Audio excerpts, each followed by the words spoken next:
بعد ايام قليله هيرجع من تاني الدوري الانجليزي، الدوري الاقوى في العالم، وهيرجع لنا المنافسه المرعبه ما بين 20 نادي بيطحنوا في بعض خلال الموسم. ولكن واضح ان الدوري السنه دي مختلف بشكل كبير، كل الانديه مستعده بمنتهى القوه وبالدعم بشكل قوي جدا. فهل الدوري السنه دي هيكون فعلا اشرس بكتير؟ وهل ليفربول اصلا هيكون حاسم الدوري، ولا الارسنال بتدعيماته القويه هيقدر السنه دي انه يحقق الحلم وياخد الدوري، ولا عوده السيتي بجوارديولا وبالثوره اللي عملها هيكون فعلا قادر انه ياخد الدوري؟ ولا يا ترى ممكن تحصل مفاجاه ما كناش كلنا متوقعينها؟ كل ده واكتر صديقي كوير هتشوف حلقه النهارده كل حاجه محتاج تعرفها عن الموسم الجديد للدوري الانجليزي، فخليك معايا ويلا بينا نبدا عشان ما اطولش عليك. ونبدا بحامل اللقب ليفربول انا الموسم اللي فات بمنتهى القوه وقدر يحقق الدوري الانجليزي في موسم ما كانش متوقع عليه اصلا انه ياخد الدوري. ليفربول بقياده ارن سلوت وبقياده موسم اعجازي من محمد صلاح. السنه دي الوضع مختلف تماما، لان ليفربول فقد واحد من اهم اللعيبه خلال اخر 5-6 سنين وهو الكسندر ارنولد. وارنولد كان لاعب مهم جدا بالنسبه لليفربول رغم المشاكل الدفاعيه اللي كانت موجوده عنده، ولكن تم تدعيم ليفربول بصفقه زي فريمبونج، جناح خط مميز جدا بيقدر ينطلق بشكل كبير،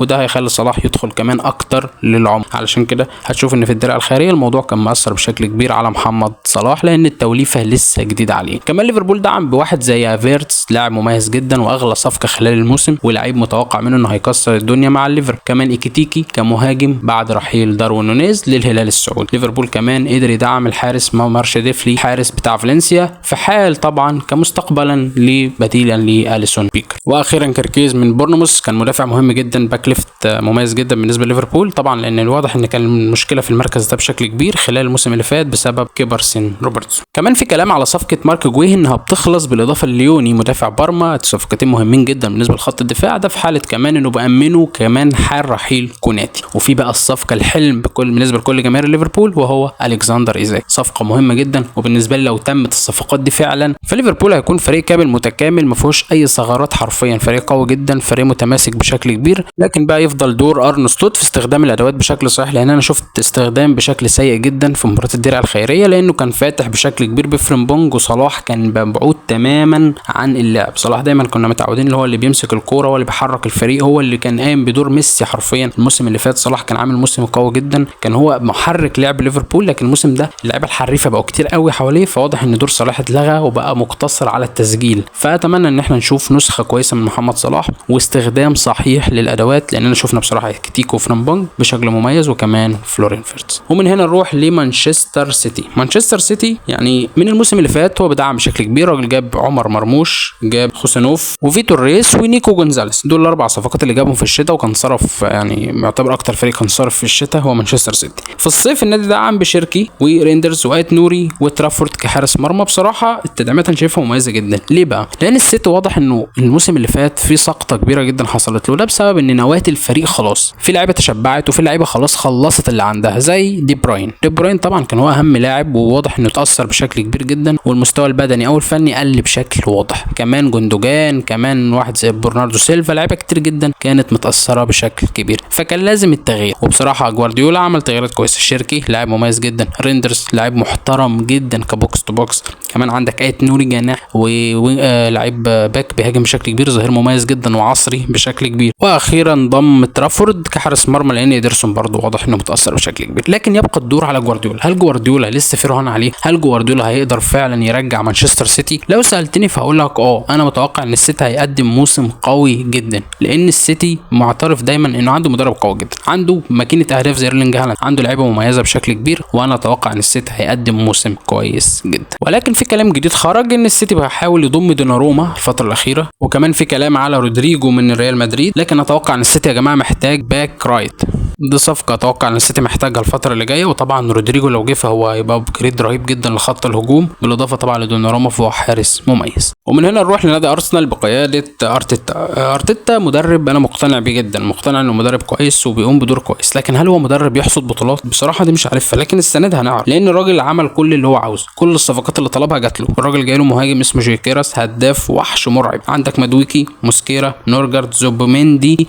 وكيبا. في كلام كمان ان في ايزي او رودريجو، وفي طبعا بعد رحيل توماس بارتي فده كان مؤثر بشكل كبير، لكن تم تدعيمه زي ما بقول لك ب2 زوباميندي ونورجارد. فانت امنت كل حاجه، انت بقى عندك فريق كامل متكامل حرفيا ما فيهوش اي ثغره. في كلام طبعا على رحيل تروسرد، لكن لو راح على تروسرد فهيتم تدعيمه بواحد افضل منه، سواء رودريجو الصفقه الحلم طبعا بالنسبه لجماهير ارسنال، او ايزي اللي هو الواقعي اللي في رايي هي ممكن تتم. فايزي برده صفقه محترمه جدا لو تمت لنادي الارسنال. فالارسنال بقى عنده فريق قوي جدا من وجهه نظري، كامل ما فيهوش اي نقطه ضعف تقدر تبني انك تقول ارتيتا ما والله احنا السنه اللي فاتت قلنا ما كانش راجل، ما كانش معاه مهاجم، لكن السنه دي واضح انه معاه كل حاجه. فالموسم ده مش هيكون فيه بقى تقعد تبني وتقول للمقاول والكلام ده، خلاص كل الاعذار انتهت بالنسبه لارتيتا، وده بقى واضح ان هو موسم حصد الدوري الانجليزي. وده مش كلامي، ده كلام جماهير الجانرز، جماهير نادي ارسنال، فكلهم برضو منتظرين نفس النتيجه. وانا اتوقع بصراحه ان ارسنال هيكون منافس شرس جدا على اللقب برضو هذا الموسم، وهينهي في التوب 3 في رايي. ومن ارسنال نروح لنادي العاصمه برضو نادي لندن، نادي تشيلسي. تشيلسي عمل ميركاتو جيد، لكنه طبعا اعتمد على الشباب اكتر، يعني ما قدمش برضو يعني هو تعاقد مع جيتنز طبعا من دورتموند، جناح مميز جدا، جواو بيدرو، ديلاب، خط الهجوم دعمه بشكل قوي جدا، كمان استيفاو لاعب كويس جدا، حتى رحيل مدويكي بالنسبه لي مش مؤثر لانك جبت 2، فاعتقد ان الوضع يعني مميز جدا بالنسبه لنادي تشيلسي على مستوى خط الهجوم. وكمان هو عندهم خط وسط مرعب، يعني انت عندك كايسيدو وارتكاز مرعب في نص الملعب، كمان عندك انزو فرنانديز، كول بالمر، فانت عندك خط وسط قوي جدا، كمان وينجرز الظاهرين كويسين جدا سواء كوريا جيمس، كل لاعبين. بصراحه انا شايف ان تشيلسي فريق قوي، يعني فريق محترم، فريق قادر انه ينافس السنه دي. انا اتوقع ان تشيلسي قادر ينافس السنه دي مش بس على مراكز اوروبيه، لا قادر ينافس على اللقب بجد، وقادر ينافس على اللقب مع كل حاجه حرفيا. البلوز هذا الموسم انا متوقع انه هينافس بشكل قوي جدا، وكمان في كلام انه بيخلص في اروخو مدافع من برشلونه، فبرضه مش عارفين الموضوع مدى صحته، لكن هنشوف خلال الايام اللي جايه. لكن انا اتوقع ان تشيلسي هيقدم موسم محترم، لانه معاه مدرب قوي اللي هو ماريسكا، مدرب محترم جدا تلميذ جوارديولا، وكمان هو حقق كاس العالم للانديه، فهو مدي بصراحه يعني دفعه بشكل كبيره جدا لنادي تشيلسي. ومن هنا نروح لمانشستر يونايتد. مانشستر يونايتد عامل موسم سيء، عمل موسم هو الاسوأ ليج خلال الفتره الاخيره، يعني بتتكلم في المركز ال15، خساره يوروبا ليج في النهائي وقصاد توتنهام، فبرضه كان الموضوع سيء جدا عليه هذا الموسم. لكن مانشستر يونايتد بالنسبه لي عمل احسن موسم صفقات ليه الفتره الاخيره، الراجل بيدعم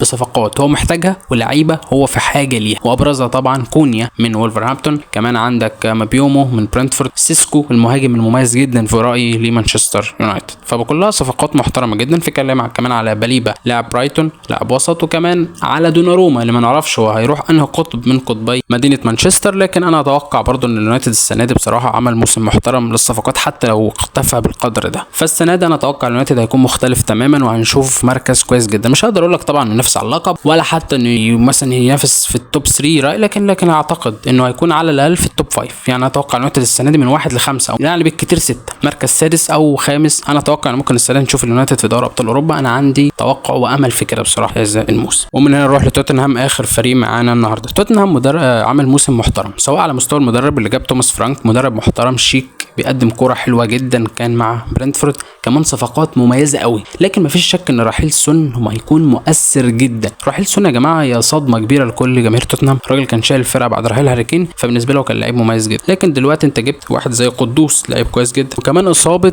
واحد زي ماديسون كانت مؤثره، فالراجل راح دعم بصنع لعيب كويس جدا. فبصراحه نادي توتنهام ماشي بشكل كبير. ده غير لاعب فولهام السابق بالينيا، لاعب كويس جدا اتجرب قبل كده متشاف في الدوري الانجليزي. فانا اعتقد ان صفقات توتنهام بصراحه عجباني، وتحديدا توماس فرانك اصلا خيار مميز جدا. وبس كده صديقي، ده كان كلامنا على الستة الكبار في الدوري الانجليزي. وخليك دايما متابعنا صديقي لو عايز تعرف كل الجديد، اخبار، تحليلات، تشكيلات، كل اللي نفسك فيه هتلاقيه عندنا في قعده الكويره. فخليك كوير، ويلا دوس اشتراك ولايك للفيديو لو عجبك. وشكرا جدا يا صديقي لو انت وصلت معايا لحد هنا، وسلام عليكم.